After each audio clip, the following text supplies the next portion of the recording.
Hello বন্ধুরা, আসসালামু আলাইকুম। কি অবস্থা? কেমন আছেন সবাই? আশা করি আপনারা সবাই অনেক অনেক বেশি ভালো আছেন। সো বন্ধুরা, বরাবরের মতো আবারও নতুন একটা ভিডিও নিয়ে চলে আসলাম। তবে আজকের ভিডিওটাতে মূলত হচ্ছে আমরা হোয়াটসঅ্যাপের অটোমেটিক ডাউনলোড যে প্রবলেমটা কম বেশি আমাদের সবার ফোনে হয়ে থাকে। মানে আমি যেটা বলতে চাচ্ছি যে হোয়াটসঅ্যাপের কোনো একটা ফটো, ডকুমেন্ট বা কোনো কিছু আপনার কোনো একটা ফ্রেন্ড আপনাকে হয়তো সেন্ড করছে, সেটা আপনি চাচ্ছেন না আপনার ফোনের গ্যালারিতে ডাউনলোড করার জন্য, বাট সেটা কিন্তু অটোমেটিক আপনার হচ্ছে গ্যালারিতে ডাউনলোড হয়ে যায়। তো এই যে সেটিংটা, এটা কিন্তু অনেকের অনেক বড় রকমের একটা সমস্যা। ঠিক আছে? কারণ হচ্ছে আপনার কোনো একটা প্রাইভেট ফ্রেন্ড যার সাথে আপনি প্রাইভেটলি কোনো চ্যাট করেন, এখন সে কোনো হয়তো ফটো পাঠাইছে, এখন আপনি চাচ্ছেন না ওই ফটোটা আপনার কোনো ফ্রেন্ড বা আপনার বাসার কাউকে দেখাইতে, বাট সেটা কিন্তু আপনার অজান্তেই আপনার ফোনের গ্যালারিতে ডাউনলোড হয়ে গেছে। তো এটা যেন না হয়, এই ডাউনলোড সেটিংটা আপনারা কিভাবে অফ করবেন আজকের ভিডিওতে আপনাদেরকে লাইভে দেখায় দিব। তো ভিডিওটি শুরু করার আগে আপনি যদি আমাদের চ্যানেলে নতুন হয়ে থাকেন, অবশ্যই আপনারা আমাদের ইউটিউব চ্যানেলটাকে সাবস্ক্রাইব করে নেবেন। তো চলুন কথা না বাড়িয়ে আজকের ভিডিওটি শুরু করা যাক। Welcome back to my phone. So বন্ধুরা, আমরা এই কাজটি করার জন্য সর্বপ্রথম আমাদেরকে অফিসিয়ালি যে হোয়াটসঅ্যাপ অ্যাপসটি রয়েছে, এই অ্যাপসের মধ্যে আমাদেরকে যাইতে হবে। থেকে আমাদের যে হোয়াটসঅ্যাপ অ্যাপসটি রয়েছে, অ্যাপসটি আমরা এখান থেকে ওপেন করে নিব। তো অ্যাপসটি ওপেন করার পরে মূলত এইখান থেকে আপনারা হচ্ছে উপরের দিকে থ্রি লাইন অপশনটা পেয়ে যাবেন। তো সিম্পলি আপনারা এখান থেকে থ্রি লাইন অপশন একটা ক্লিক করে দিবেন। ওকে, আচ্ছা, এরপরে নিচের দিকে দেখতেছেন সেটিং অপশন। তো আমরা এখান থেকে সেটিং এ চলে যাব। তো সেটিং এ আসার পরে এইখান থেকে মোটামুটি আপনারা হচ্ছে অনেকগুলো সেটিং কিন্তু পেয়ে যাবেন। ওকে, তো আমরা এখান থেকে যে নিচের দিকে দেখতেছেন স্টোরেজ এন্ড ডেটা বলে একটা সেটিং আছে। তো আমাদের মূলত হচ্ছে স্টোরেজ এন্ড ডেটা এই সেটিং এ কাজ করতে হবে। ঠিক আছে, অটো ডাউনলোড অফ করার জন্য। তো আমরা এখান থেকে প্রথমে যে স্টোরেজ এন্ড ডেটা যে সেটিংটা দেখতেছেন, এটার উপর একটা ক্লিক করে দিব।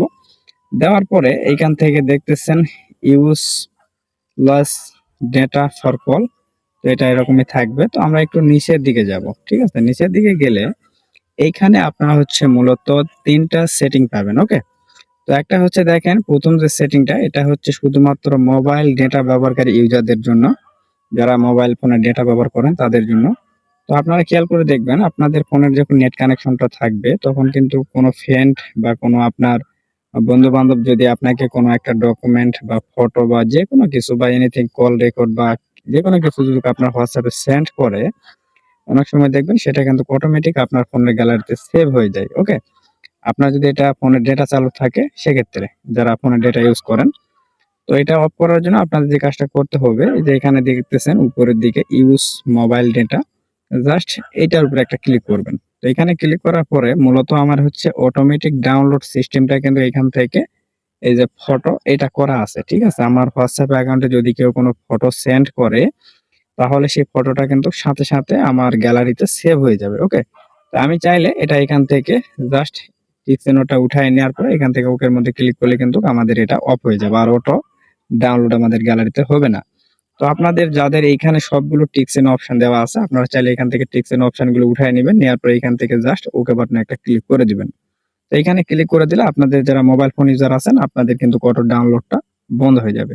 ওকে, আচ্ছা, এখন যারা আউটার ইউজ করেন মানে ওয়াইফাই ইউজ করেন, আপনাদের এইখানে দেখতেছেন এই যে কানেক্ট উইথ ওয়াইফাই। তো আমরা এইখান থেকে এই অপশন গুলোকেও বন্ধ করে দিব। তো আমরা এখান থেকে দেখতেছেন অল মিডিয়া, এখানে ক্লিক করে দিয়ে দেখবেন আমার আউটার কানেক্ট করে যদি আমি ফোনটা চালাই, সেক্ষেত্রে দেখতেছেন এখান থেকে ফটো, অডিও, ভিডিও, ডকুমেন্ট সবকিছু কিন্তু আমাদের অটোমেটিক আমাদের ফোনের গ্যালারিতে সেভ হয়ে যাবে। ওকে, আমরা সেক্ষেত্রে এখান থেকে সবগুলো অপশন এখান থেকে একটা একটা করে এরকম ভাবে বন্ধ করে দিব। দেওয়ার পরে জাস্ট এখানে ওকে বাটন দেখতেছেন, এখানে একটা ক্লিক করে দিলে কিন্তু আমাদের অটো ডাউনলোড যে প্রবলেমটা, সেটা কিন্তু এখান থেকে ফিক্সড হয়ে যাবে। ওকে, অটো কিন্তু আর ডাউনলোড হবে না। যদি আমরা ওয়াইফাই ব্যবহার করি বা নেট ব্যবহার করি, দুইটা ব্যবহার করলে কিন্তু অটো ডাউনলোড হবে না। তো নিচ থেকে আর একটা অপশন আছে, আপনি এইখানে একটা ক্লিক করবেন। এইখানে ক্লিক করার পরে মূলত এটা সবার চালু থাকে না, যদি চালু থাকে এখান থেকে এটা আপনারা হচ্ছে আনচেক করে দিয়ে এখান থেকে ওকের মধ্যে ক্লিক করে দিবেন, তাহলে দেখবেন আপনার কিন্তু এই তিনটা অপশনই এখান থেকে অফ হয়ে যাবে। ওকে, তো এই তিনটা অপশন আপনারা যখন অফ করবেন, দেখবেন আপনার যে হোয়াটসঅ্যাপে কেউ কোনো ফটো বা ডকুমেন্ট যখন সেন্ড করে, অটো যে আপনার গ্যালারিতে সে ফটো বা ডকুমেন্ট গুলো ডাউনলোড হয়, ওটা কিন্তু আর হবে না। ওকে, আপনি চাইলে কিন্তু ম্যানুয়ালি ডাউনলোড করতে পারবেন। আপনার একটা ডকুমেন্ট আপনার ফ্রেন্ড পাঠাইছে, ওটা আপনার দরকার, সেক্ষেত্রে ওইটা আপনি নিজে ইচ্ছাকৃতভাবে ডাউনলোড করে আপনার গ্যালারিতে নিতে পারেন। বাট অটো যেটা ডাউনলোড ওইটা কিন্তু আর হবে না। ওকে? আশা করি বুঝতে পারছেন। সো বন্ধুরা, ভিডিওটা আর বেশি বড় করতেছি না। সবাই ভালো থাকেন, সুস্থ থাকেন। আসসালামু আলাইকুম রহমতুল্লাহ।